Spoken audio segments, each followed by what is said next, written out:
qui change l'homme intérieur. Permets que ces instants soient pour nous, afin que tout ce que nous allons dire en Seigneur soit imprégné dans nos cœurs, afin que nous puissions aller de l'avant dans notre foi. Tu es notre force et notre soutien, en ton nom, Jésus-Christ, que nous avons ainsi prié. Amen. Amen. Shalom à tout le monde. Shalom. Nous allons continuer notre enseignement. Je vais lire le passage clé qui se trouve dans le livre des Hébreux. Hébreux chapitre 6. Hébreux chapitre 6. Le verset, je commence à partir du premier verset. Hébreux chapitre 6, à partir du premier verset. C'est pourquoi, laissant les éléments de la parole de Christ, tendons à ce qui est parfait, sans poser de nouveau le fondement du renoncement aux œuvres mortes, de la foi en Dieu, de la doctrine des baptêmes, de l'imposition des mains, de la résurrection des morts et du jugement éternel. C'est ce que nous ferons si Dieu le permet. Car il est impossible que ceux qui ont été une fois éclairés, qui ont goûté les dons célestes, qui ont eu part au Saint-Esprit, qui ont goûté la bonne parole de Dieu et les puissances du siècle à venir, et qui sont tombés, soient encore renouvelés et amenés à la repentance, puisqu'ils crucifient pour leur part le Fils de Dieu et l'exposent à l'ignominie. Amen. Matthieu chapitre 6. Matthieu chapitre 6, le verset 24. C'est là-bas que nous allons nous asseoir pour aujourd'hui. Chapitre 10. Comment? 6. 6. Matthieu chapitre 6, le verset 24.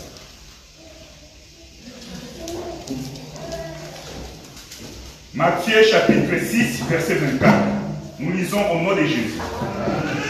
Nul ne peut servir deux maîtres, car ou il haïra l'un et aimera l'autre, ou il s'attachera à l'un et méprisera l'autre. On répète cette écriture, Matthieu chapitre 6, le verset 24. Oui, on le répète. Oui. Nul ne peut servir deux maîtres, car ou il haïra l'un et aimera l'autre, et il s'attachera à l'un et méprisera l'autre. Vous ne pouvez servir Dieu et Mammon. Voilà. Amen. Amen. C'est notre passage clé d'aujourd'hui, parce que aujourd'hui nous allons terminer la partie de renoncement aux œuvres mortes. Nous avons eu beaucoup de temps là-dessus pour aider les bien-aimés à bien saisir cette pensée de ce qu'on appelle les œuvres mortes. Nous avons dit la fois passée que les œuvres mortes constituent au fait la partie qu'on a appelée Sambala et Tobija, c'est-à-dire la chair et l'âme qui se liguent contre l'esprit que tu es. Un homme, c'est un esprit fort que Dieu a créé. Et cet esprit doit avoir la supériorité sur, au fait, sur la chair et l'âme. C'est mieux de contrôler les enfants parce qu'ils sont à l'intérieur, donc on ne sait pas ce qui se passe. Voilà, donc je disais que Sambala et Tobija n'est rien d'autre que la chair et l'âme. Ça va? La chair et l'âme, et que l'esprit doit, au fait, avoir la supériorité là-dessus. Alors, aujourd'hui, nous allons terminer cette partie de ce que j'ai appelé la lutte contre les œuvres mortes. C'est très important. L'écriture qu'on a touchée dans le livre de Matthieu, Matthieu chapitre 6, le verset 24, Matthieu chapitre 6, le verset 24, l'écriture nous dit ceci. Nul ne peut servir deux maîtres, car ou il haïra l'un et aimera l'autre, ou il s'attachera à l'un et méprisera l'autre. Vous ne pouvez servir Dieu et Mammon. Cette écriture, nous connaissons, et beaucoup déjà ont essayé de prêcher là-dessus. Quand on parle de Dieu, ici, c'est le créateur de tout ce qui existe. Quand on parle de Mammon, c'est au fait l'argent. Et que Mammon, comme la Bible le dit, c'est lui qui a l'amour de l'argent. Ne plaît pas à Dieu parce que l'amour de l'argent, c'est le racine de tout le monde. Donc tout ce qui est mal dans le monde, la racine qui donne l'énergie ou la force pour que le mal soit manifesté, c'est Mammon, c'est l'argent. Mais ce n'est pas ça notre enseignement. J'ai pris cette écriture parce que je veux couper cette écriture en deux. Il y a la partie A et la partie B. Et dans chaque partie, je vais essayer d'introduire des écritures pour vous faire ressortir ce qu'on appelle la crucifixion de la chair. Tu ne peux pas comprendre comment on crucifie la chair si tu ne comprends pas les processus que je vais étaler ici. Dans cette écriture, on nous a dit ceci, le verset 24.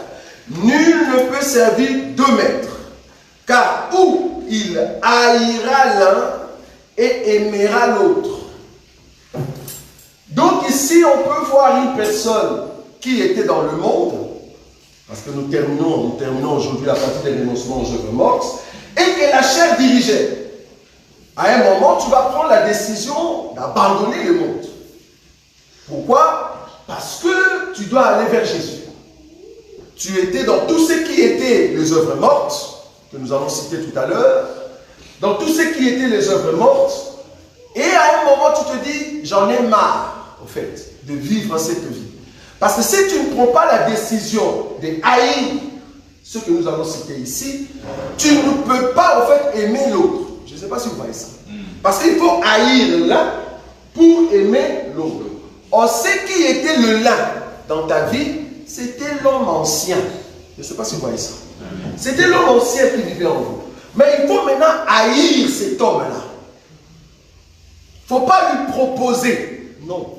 La Bible dit qu'il faut haïr ce maître-là. Personne ne peut servir deux maîtres. Donc il y a deux maîtres. Avant, tu servais un maître qui était lié à ta chair, qui était lié au fait à ta vie.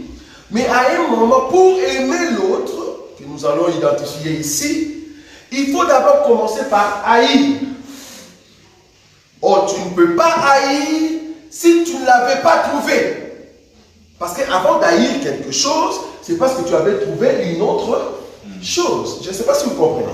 Je ne peux pas haïr une personne si je ne trouve pas une autre qui est bonne. Si je te hais, c'est parce que j'ai compris que j'ai comparé l'autre avec toi. J'ai trouvé que je dois t'haïr. Pourquoi? Parce que tu ne vaux pas la peine avec ce que j'ai trouvé. Donc, avant de haïr, je dois trouver. Alors là, Matthieu chapitre 6, je ne peux pas les toucher si je ne commence pas par Matthieu chapitre 7, verset 7. Est-ce que vous voyez? Demandez et on vous sera donné. Cherchez et vous trouverez. Donc, avant de trouver quelque chose qui va me pousser à haïr un maître, je dois d'abord chercher. Je ne sais pas si vous voyez comment je viens. J'ai cherché quelque chose qui devait faire la différence avec ce que j'ai maintenant. Et ce que vous avez trouvé, c'est l'enseignement. La parole de Dieu qui vous ramène loin et qui vous fait croire que vous irez au ciel. C'est ça, non? Gloire à Dieu. Parce que vous avez cherché. Mais vous avez cherché où? Dans le monde. Alors, qu'est-ce qu'on appelle le monde? Le monde, en réalité, c'est toutes ces églises que vous connaissez. Le monde, en réalité, c'est toutes ces personnes que vous aurez tout autour de vous. Le monde, en réalité, c'est les contacts que la chair a eu avec les êtres humains. Vous voyez?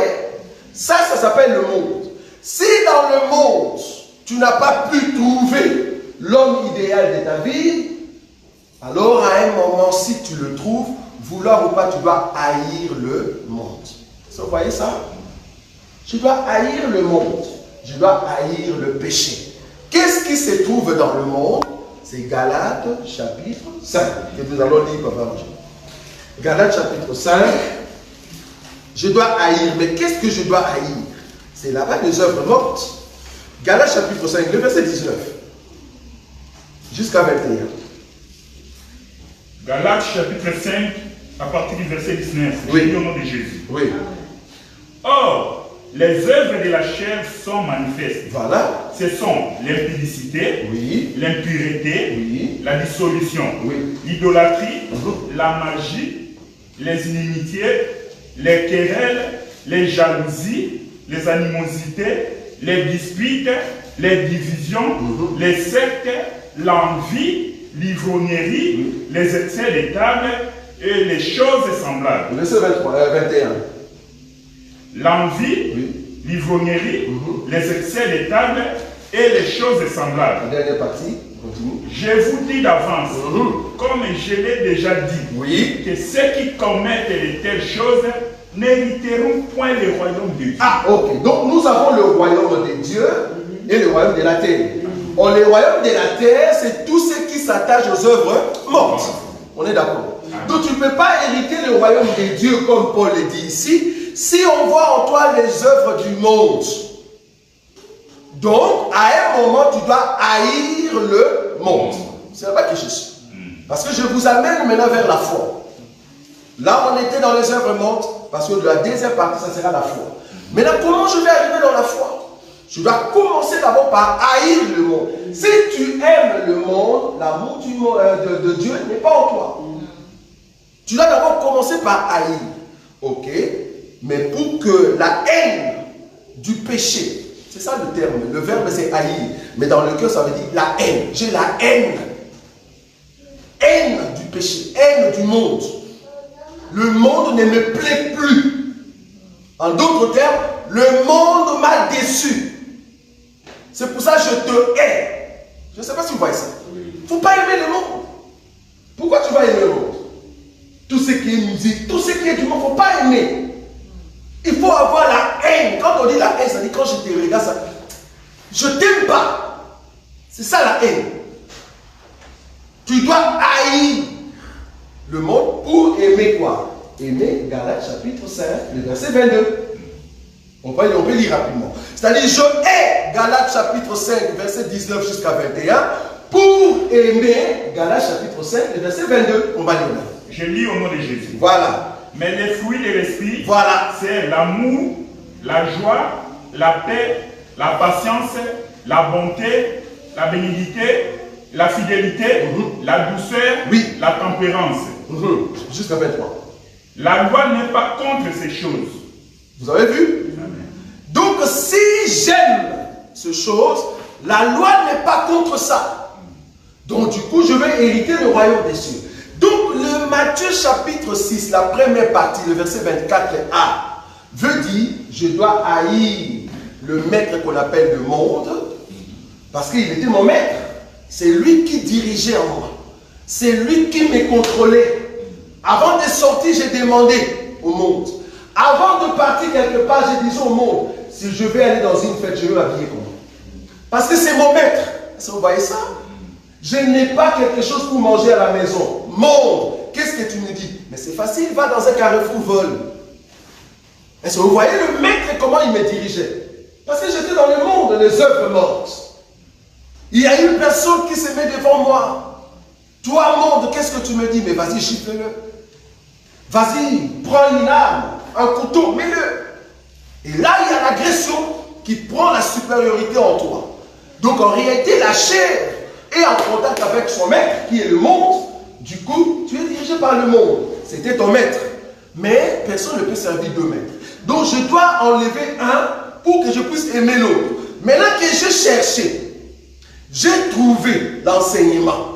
Je dois maintenant enlever un maître pour aimer l'autre. Je dois commencer par haïr le monde pour aimer l'enseignement. Est-ce que vous avez vu ça? C'est comme ça que je marche. Maintenant que j'ai trouvé l'enseignement, je dis, waouh, je vais faire la différence. La comparaison entre les maîtres que j'avais avant et le maître que j'ai rencontré, que j'ai trouvé. Est-ce que vous voyez?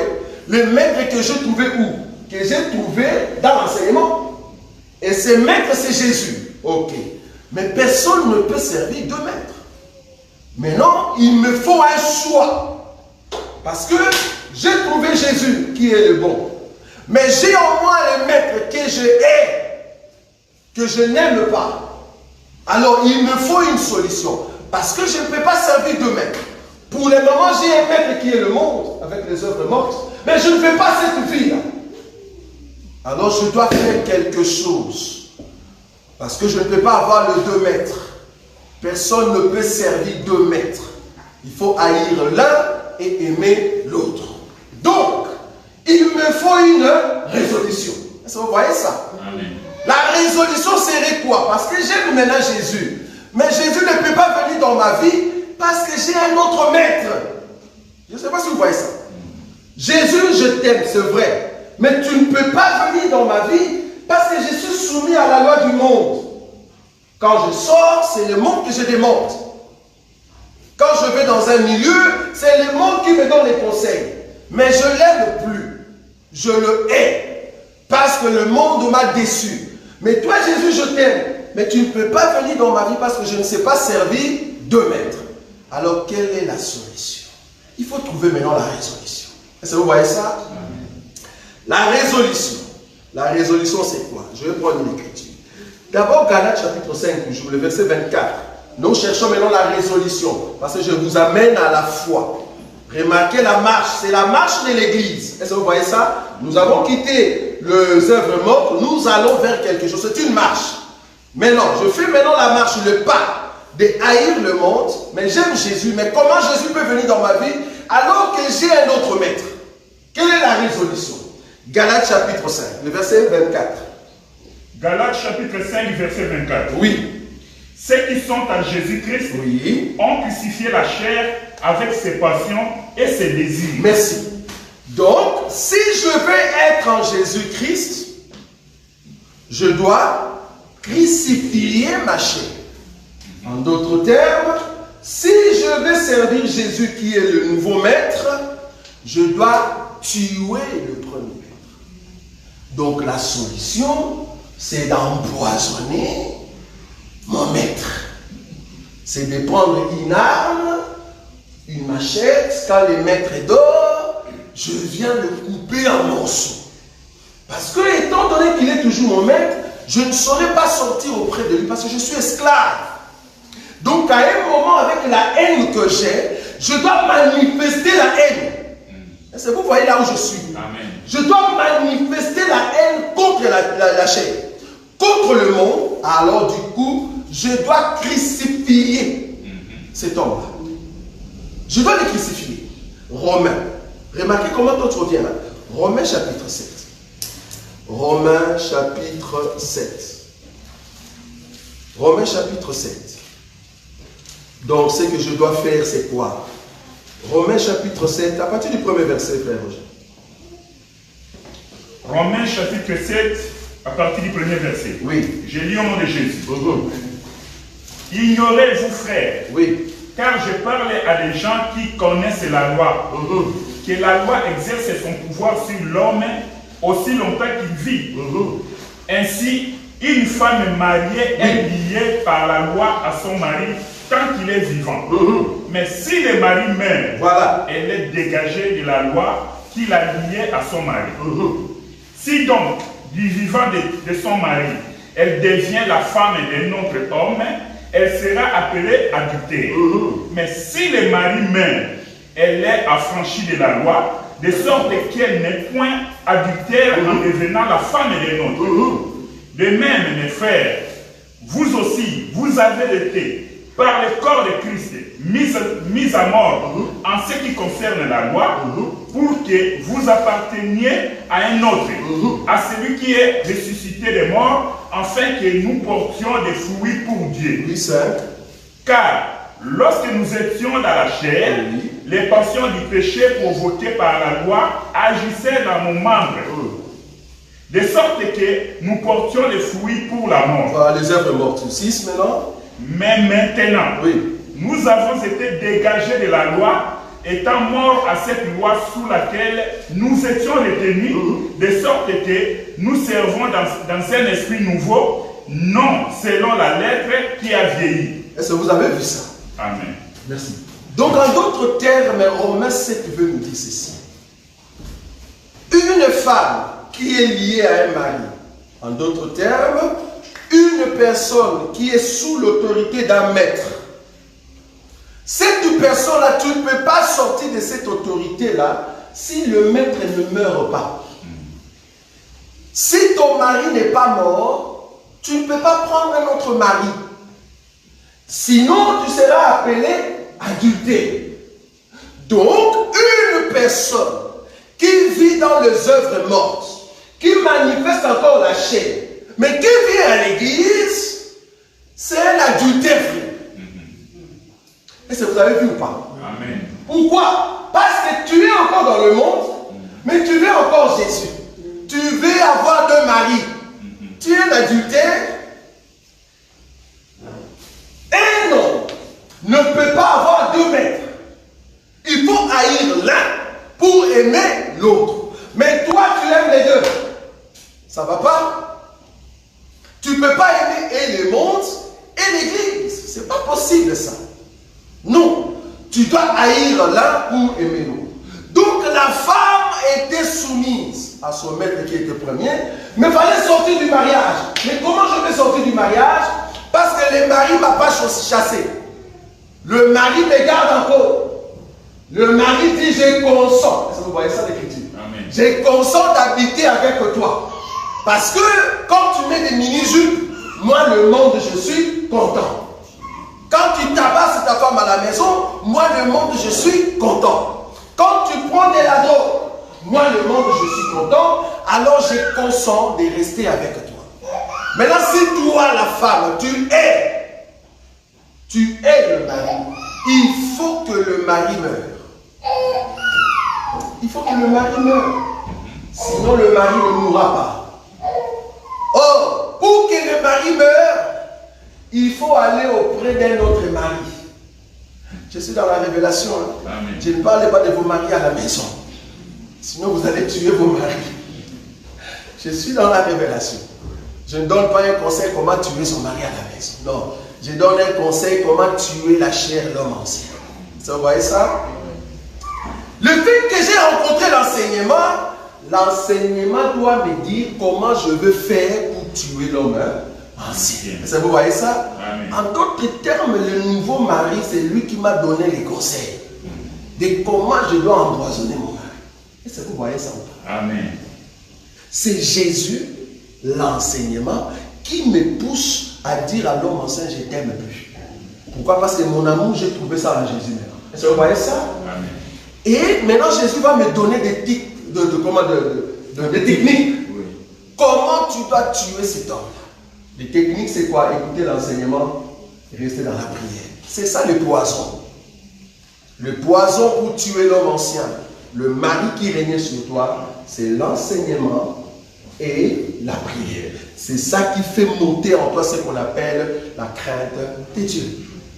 Et quand tu as la crainte de Dieu, l'homme ancien ne trouve plus sa place et l'enseignement commence à tuer les désirs de la chair. Donc, les désirs de la chair, c'est l'homme ancien. Vous voyez ça? Donc, du coup, c'est le mari ancien que toi, tu viens de tuer. Comme le mari ancien maintenant meurt, le mari ancien vient de mourir, parce qu'il faut bien vérifier que ton mari est mort. Sinon, le mari dormait.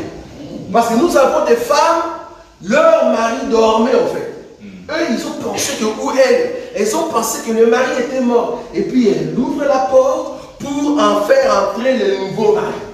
Juste le temps d'embrasser le nouveau mari, l'ancien se réveille, je n'étais pas mort. Mais voici. Qu'est-ce que je veux dire par là? Si tu prends Jésus dans ta vie et qu'il y a encore des désirs qui sont en toi, qui dormaient, un jour les désirs vont se réveiller, va combattre l'enseignement.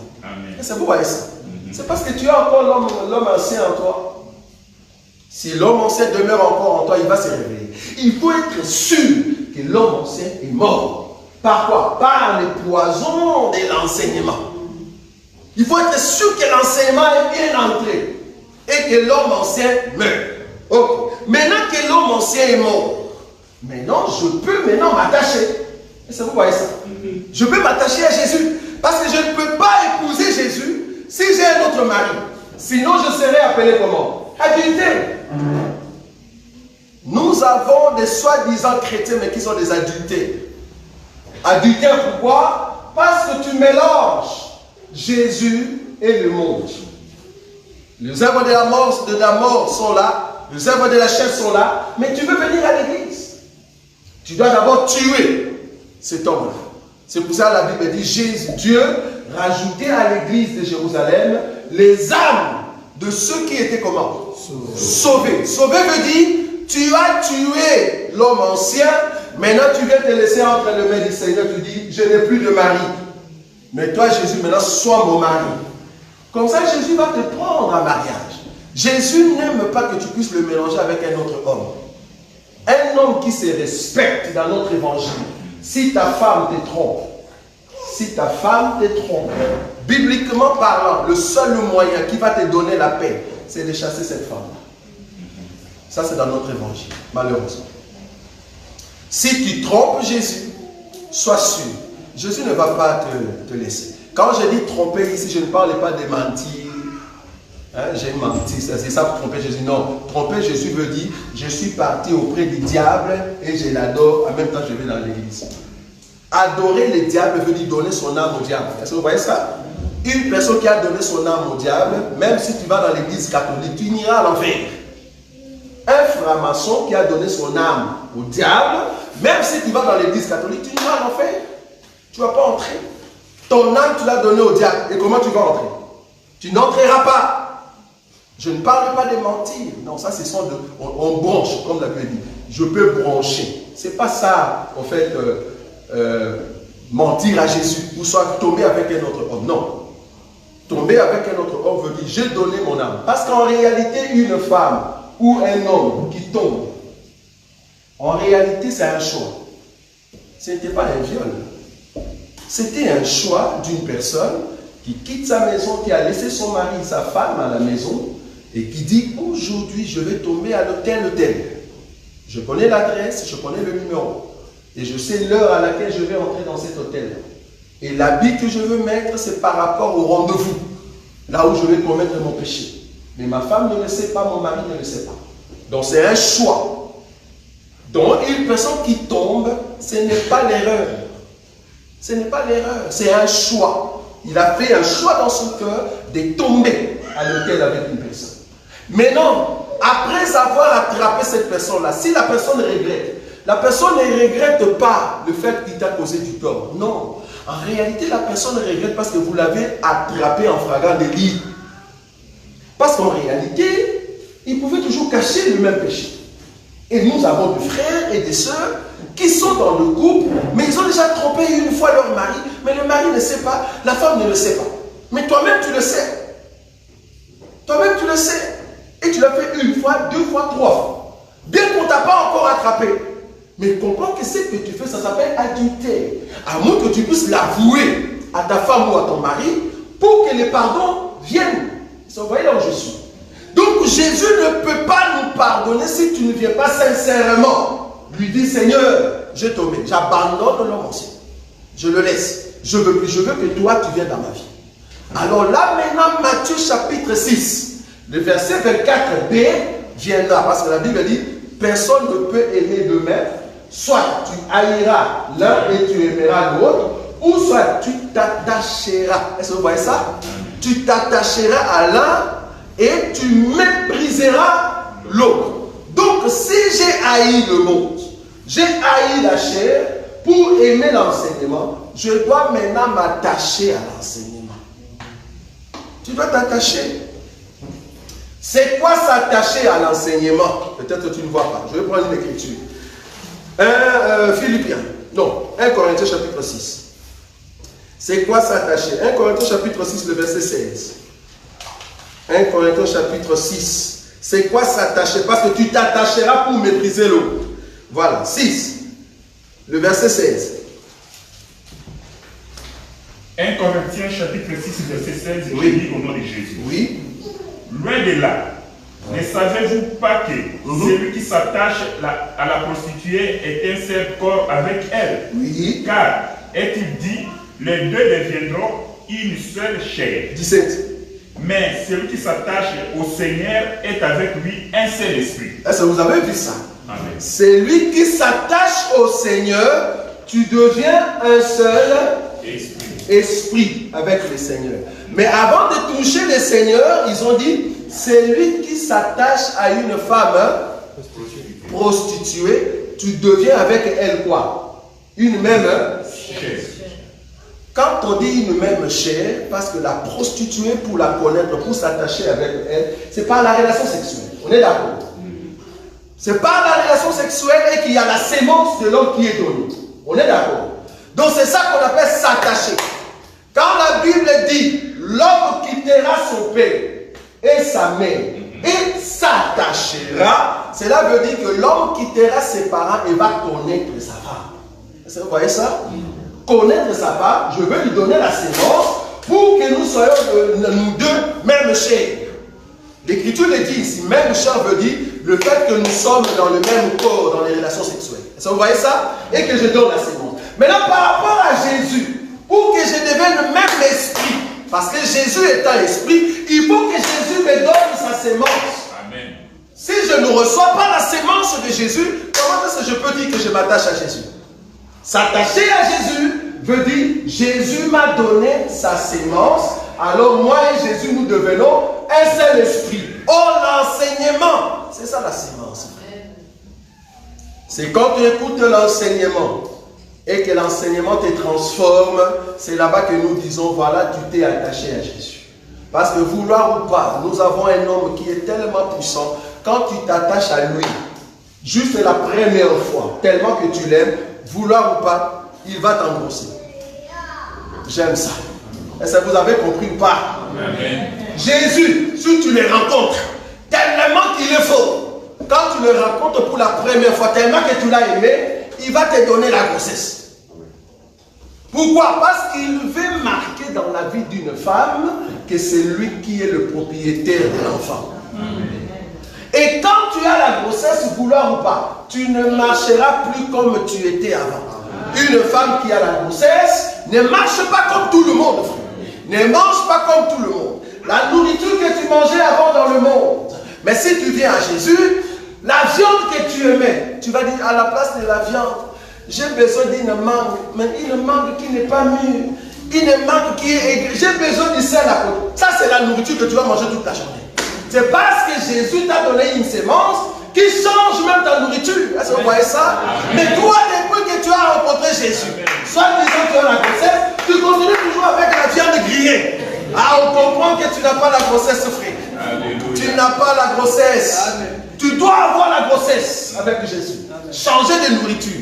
Changer de démarche. Changer de démarche. Hein? Ok, je vais prendre une écriture. On doit changer de démarche. C'est quelle écriture que je peux prendre ici? Je cherche l'écriture là où il est dit venez à moi, vous tous qui êtes chargés et fatigués. J'aime beaucoup cette écriture. C'est Matthieu combien? 11. On va prendre cette écriture. Lisez-moi ça rapidement. Parce que tu dois changer de démarche. Ok. Matthieu chapitre 11, le verset combien? Matthieu 11. 28. Combien? 28. Voilà, Matthieu chapitre 11, le verset 28, frère. Matthieu chapitre 11, verset 28. Oui. Venez à moi, vous tous qui êtes fatigués et chargés, et je vous donnerai du repos. Vous avez vu ça? Nous étions dans le monde. Parce que quand on dit venez à moi, c'est parce que vous étiez quelque part. Je vous donne l'invitation pour que vous veniez à moi. Jésus nous a au fait aimés. Et nous avons accepté le fait qu'il nous a appelés. Mais là, il dit venez à moi. Mais qui doit venir? Premièrement, tu dois être fatigué. En d'autres termes, tu dois être fatigué du monde. Amen. Être fatigué de l'homme ancien. Tu dois haïr l'homme ancien. Est-ce que vous voyez ça? J'aime plus mon mari à la maison. Je suis fatigué de ton comportement. Je sors tout le temps. Quand je bois, j'arrive jusqu'à 7 bouteilles, 10 bouteilles. Quand j'ouvre une bouteille de Jack Daniel, je dois terminer 2 bouteilles. Je suis fatigué, je t'aime plus. J'aime plus voir ta face, voilà. Je hais ton comportement. Est-ce que vous voyez là où je suis? C'est ça, haïr le monde. Ok, je suis fatigué de toi. Le monde, je t'aime plus. Et c'est comme ça que tu peux maintenant venir. Ok. Là, tu es fatigué. Mais là, quand tu es fatigué, tu arrives chez Jésus. Jésus, j'aime plus mon mari. Je suis fatigué, le mari me tabasse tout le temps. Je me drogue tout le temps. Je n'ai pas de mariage. Je suis lié dans la famille. Il y a des esprits mauvais que je vois la nuit. Je suis fatigué, Jésus. J'ai besoin de ton soutien. Tellement que Jésus est bon. Il peut toujours apporter un secours.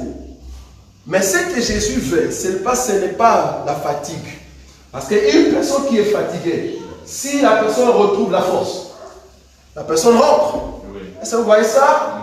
La personne rentre, mais tu es fatigué par rapport à une charge. Maintenant, il faut que tu prennes la charge et tu donnes à Jésus. Tu es fatigué de quoi? Tu es fatigué des mondes. Prends les mondes, donne à Jésus. En d'autres termes, les Jésus qui reçoit ton monde, les Jésus qui reçoit ton péché, c'est le Jésus qui est sur la croix. Est-ce que vous voyez ça? Parce qu'il veut prendre tes péchés pour crucifier. Mais toi, tu es fatigué, mais tu n'as pas donné ton ancienne vie à Jésus. Et comment est-ce que tu seras crucifié? Venez à moi, vous tous qui êtes fatigués et chargés. Toi, tu es fatigué seulement, mais la charge, tu le gardes. Si tu es fatigué, donne la charge à Jésus. Là, tu verras que tu ne marcheras plus comme la même personne.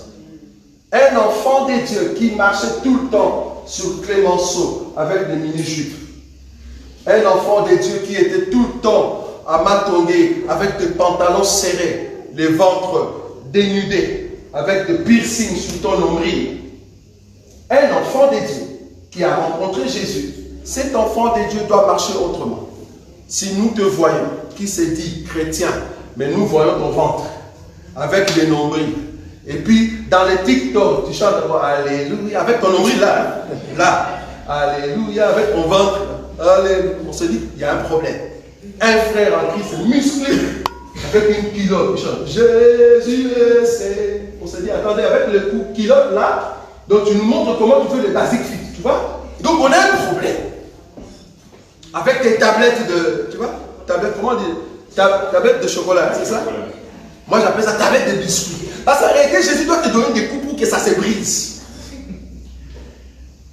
Donc tu nous montres ça, on comprend que tu as encore un problème. Parce qu'un enfant de Dieu ne peut pas séduire. Si tu es un enfant de Dieu, comment tu séduis? Tu marches de la même manière. Or, une personne qui a la grossesse ne sait plus marcher comme avant. Parce que l'enfant dérange. J'ai vu des femmes déformées. Ah, la grossesse. Que Dieu bénisse les mamans.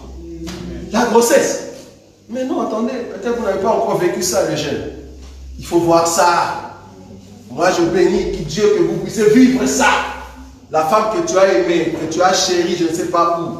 Le jour où elle sera en fait au point de mettre au monde, tu vas dire, ça c'est la femme que j'avais aimée. Oui, c'est elle. Il faut voir comment les mamans crient pour que l'enfant sorte. Parce que c'est une charge que tu veux faire sortir pour que les médecins puissent la voir. Parce que les médecins, c'est Jésus. Est-ce que vous voyez ça? Donc la sémence qui est là, il faut que Jésus maintenant puisse dire, voilà, c'est à la maturité. Maintenant, pour que l'enfant sorte, je vous dis, comme les mamans crient, c'est terrible. Tu vas dire, Seigneur, est-ce que ma femme va vivre, oui ou non? Parce qu'elles-mêmes, elles savent que c'est vraiment entre la vie et la mort. Il faut demander aux mamans. C'est entre elles. Donc elle-même, elle se dit, est-ce que je veux vraiment vivre d'ici 2 semaines? Parce qu'elle ne sait pas. Une douleur qui vient après quelques minutes, non, après, ça peut être 5 minutes. Après, ça diminue, 4 minutes. Toi-même, tu le vois. Et ça devient 3. Wow. Et ça devient 2. Et puis là, elle pleure à fond. Une personne que tu n'as jamais vue pleurer. Mais ce jour-là, vouloir ou pas, elle va pleurer. Elle va pleurer. C'est là-bas que tu vas dire, Dieu est grand. Pourquoi? Parce que la grossesse, vouloir ou pas, tu vas te conduire selon ce que la grossesse te dit. Tu veux t'asseoir comme ça, la grossesse te dit, non, moi le bébé, je n'aime pas que tu puisses t'asseoir comme ça. Assois-toi de l'autre côté. Tu veux t'asseoir, dis, non, j'ai besoin que tu puisses te coucher maintenant. Tu dis, je ne vais pas. Mais le bébé va dire, tu ne veux pas. Ok, attends, le bébé bouge à l'intérieur. La douleur que tu auras, je vais coucher. Je vais coucher. Ça, c'est le bébé. À combien plus forte raison l'enseignement te dit, fais ça, tu ne fais pas. J'aime ça. À combien plus forte? Un enseignement qui te dit, respecte Dieu. Toi, tu ne le fais pas. Tu es un têtu. Un têtu. Donc, on comprend que ce n'est pas la grossesse. Parce que si tu t'assois de la même manière tout le temps, on a compris que tu es cette femme qui met des coussins. Tu vois, tu as mis des coussins, tu dis, je suis enceinte. Mais en réalité, ce sont des coussins. Parce que tu bouges normalement. Quelqu'un qui est enceinte et qui bouge normalement, non. Parce que la grossesse, vouloir ou pas, tu ne sauras plus bouger normalement. Il y aura toujours des douleurs. Mais si toi, tu bouges normalement, ce sont des coussins à l'intérieur. On comprend? Ou peut-être on a mis des ballonnets. Vous voyez? On a sifflé. Parce que tu bouges normalement. Tu es en Christ Jésus, mais tu danses encore les confis. Ah non frère, ce n'est pas la grossesse. Ça s'appelle les parentés. Moi je vais prendre seulement l'aiguille. Je dis, je vais juste vérifier que tu es en grossesse. Juste l'aiguille. On va piquer là-bas. Quand je pique, si ça s'éclate, on comprend que c'est un ballon.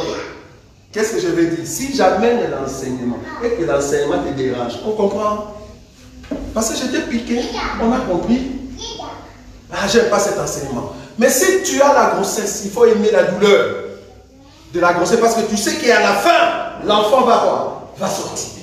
Mais toi, tu veux aller au ciel, mais tu ne veux pas la douleur? Non. Tu ne marcheras plus comme tu étais avant. Parce que le œuvre morte doit mourir. Jésus doit te donner la grossesse. Pourquoi? Parce que tu t'es attaché à qui? À Jésus. Maintenant, quand tu t'attaches à Jésus, c'est pour ça que je l'aime. Quand tu t'es attaché à Jésus, tellement qu'il va te donner l'amour. Tellement qu'il va te donner l'amour. Tu vas oublier ton ex. Je le sais. Tu vas oublier ton ex. C'est pour ça que la Bible dit, tu t'attacheras à l'un, mais tu mépriseras l'autre. Si Jésus s'attache dans ta vie, si tu mets en pratique la parole de Dieu, remarque ce qui va arriver. Philippiens. Philippiens, c'est là-bas que je vais terminer, frère. Je vais terminer cette partie de œuvres mortes. Philippiens, frère Roger, chapitre 3, le verset 7 à 11. Qu'est-ce qui va arriver si tu t'attaches à Jésus? Écoutez. Philippiens, chapitre 3, à partir du 7e verset. Oui. Mais ces choses qui étaient pour moi des gains, je les ai regardées comme une perte à cause de Christ. Oui. Et même, je regarde toutes choses comme une perte à cause de l'excellence de la connaissance de Jésus-Christ, mon Seigneur, pour lequel j'ai renoncé à tout. Et je les regarde comme de la boue. Comme de la boue. Comme de la boue. Oui. Afin de gagner Christ. Et d'être trouvé en lui, non avec ma justice, celle qui vient de la loi, mais avec celle qui s'obtient par la foi en Christ. Merci beaucoup, frère. Donc ici, Paul dit ceci, que c'est vrai, j'étais aussi dans le monde, mais le fait que je me suis attaché avec Jésus, en d'autres termes, le fait que Jésus m'a donné sa sémence, vous voyez ça? Le fait que j'ai reçu l'enseignement, le fait que je respecte la parole du Seigneur, tout ce qui était avant, en d'autres termes, mon ex. J'avais parlé la fois passée de mon ex, vous vous rappelez, non? Mon ex, je le méprise. C'est-à-dire, j'ai même plus envie de le voir. Parce que quand je le vois, ça me donne des mépris, ça me donne de la colère. Pourquoi? Parce que je me suis attaché à Jésus. Comment tu peux être dans un mariage, comme j'avais dit la fois passée, mais tu as encore le numéro de téléphone de ton ex? Comment? Tu es dans un nouveau mariage. Un autre homme t'a épousé. Tu as déjà aimé une autre femme. Comment tu as encore la copine que tu avais avant? Son numéro se trouve toujours dans ton téléphone. Ah mon frère, je l'encadre spirituellement. Avec le français, spirituellement. Tu l'encadres spirituellement.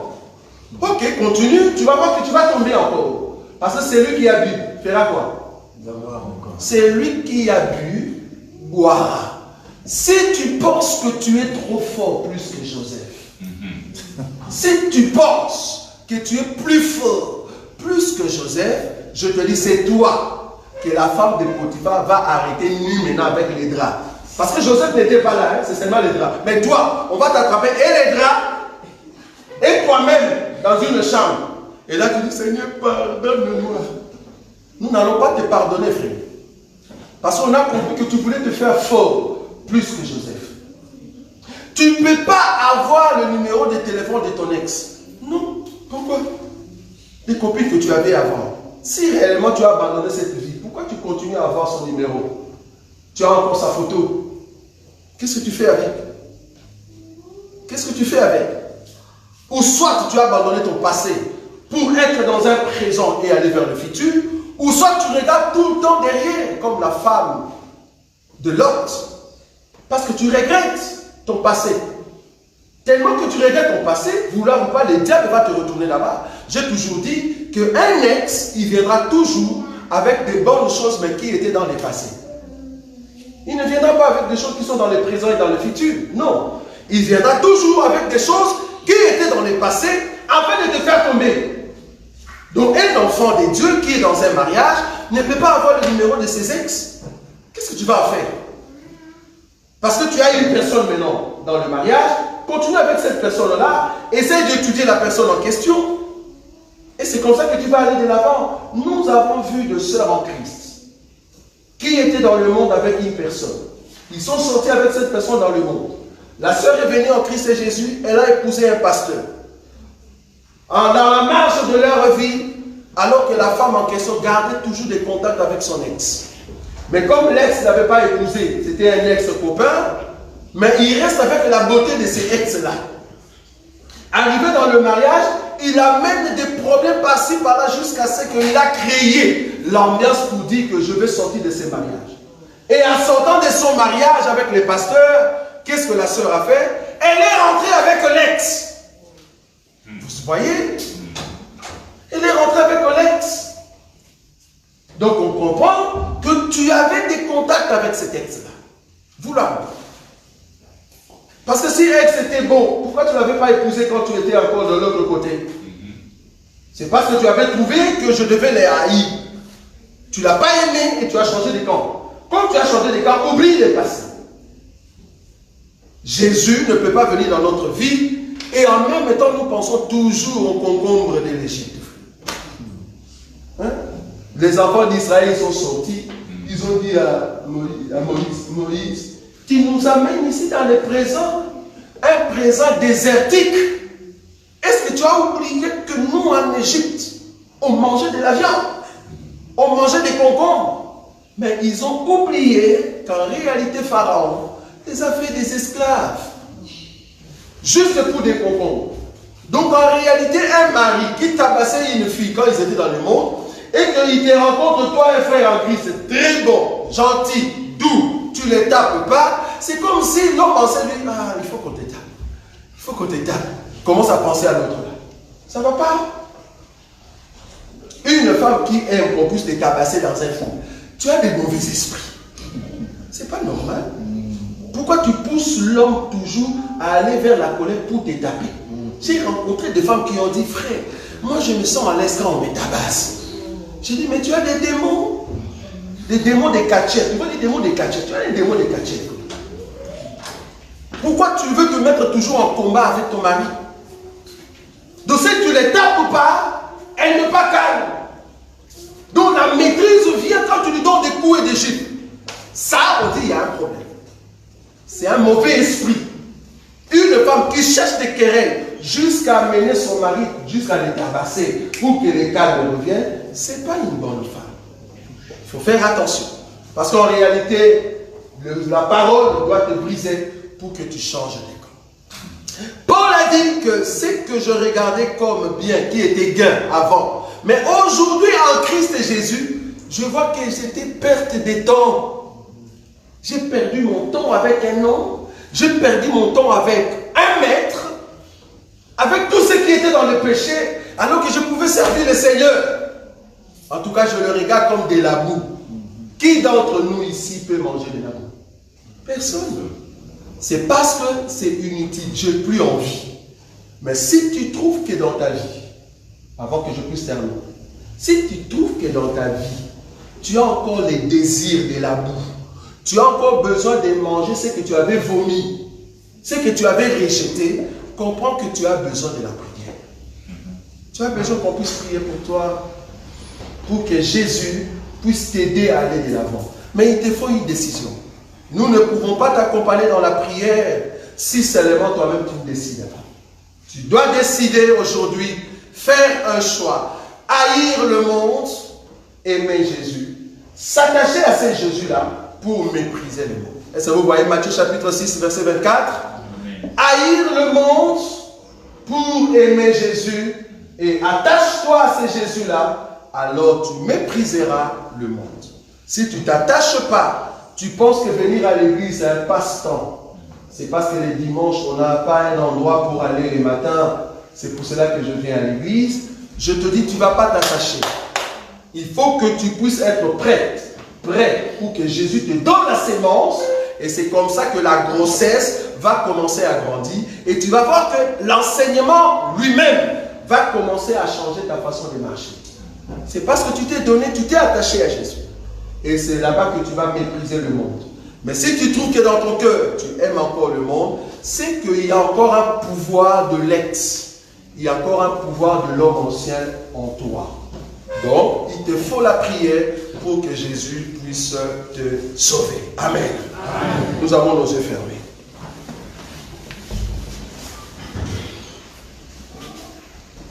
Tu vas prier, bien. Tu vas prier, tu vas dire, Seigneur, j'ai besoin de ton soutien. En moi-même, je ne sais pas abandonner le monde. Tu nous as montré de renoncer aux œuvres mortes. Ici, j'ai compris, Seigneur, que je dois tuer l'homme ancien. Je ne peux pas mélanger et la parole de Dieu et le monde. Je dois faire un choix. Je fais le choix de te prendre comme mon époux. Je fais le choix de te prendre comme mon maître. Dirige-moi et que tu sois mon maître aujourd'hui et à jamais dans ma vie. Commence à prier maintenant. Commence à prier. Alléluia.